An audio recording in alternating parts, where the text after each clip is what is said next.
Excuse me, এটা reserve করা, আপনি অন্য কোথাও গিয়ে বসুন। সরি। আচ্ছা, আপনার নাম কি আনিকা মিলন মুনা? হ্যাঁ তো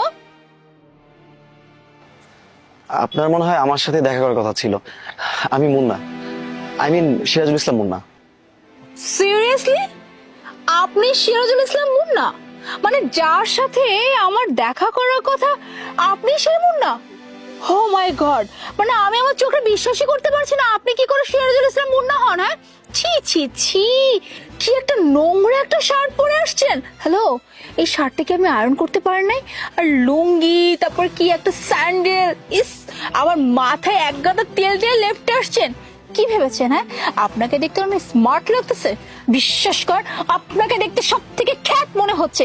আচ্ছা একটা কথা বলুন তো, আপনি যে আমার সাথে দেখা করতে আসছেন, আপনি কি জানতেন না আপনি কার সাথে দেখা করতে আসছেন? মানে এইরকম একটা খ্যাত রূপ নিয়ে আপনি আমার সাথে দেখা করতে আসেন কি করে? হ্যাঁ, লুক এট মি, হ্যাঁ আমাকে দেখেন আমি কিভাবে আসছি।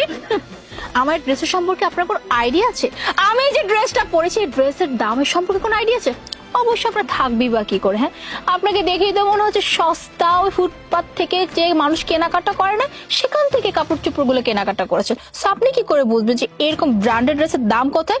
ওকে ফাইন, আমি আপনাকে বলে দিচ্ছি, যেহেতু আপনি আমার সঙ্গে দেখা করতেই আসছেন, সো আপনার তো এটা জানতেই হবে যে আমি কত টাকার দামের ড্রেস পরি বা কোন কোন ব্র্যান্ডেড ড্রেস পরি। ওকে, আমি যে ড্রেসটা পরে আছি না, এই ড্রেসের দাম হচ্ছে 30,000 টাকা।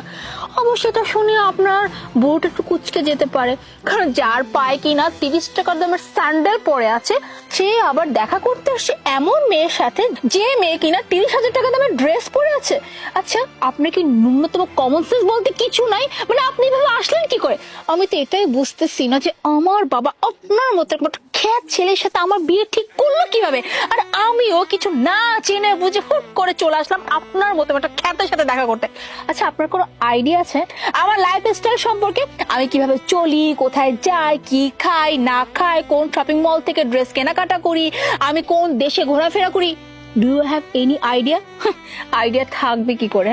আপনার তো ব্রেনের মধ্যে মানে গোবর ছাড়া কিছুই নাই। কেন জানেন?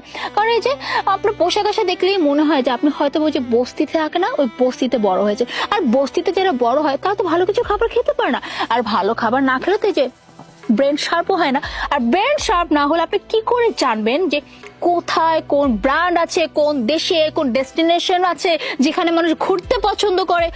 জাস্ট একটা কথা বলি, হ্যাঁ মানে আপনি যে আমার সঙ্গে দেখা করতে আসলেন, মুনার সঙ্গে দেখা করতে আসলেন, এতটুকু তো আপনার একটু জেনে আসা উচিত ছিল যে আমি যে মেয়েটার সাথে দেখা করতে যাই সেই মেয়েটা কিরকম, সেই মেয়েটা কোথায় থাকে না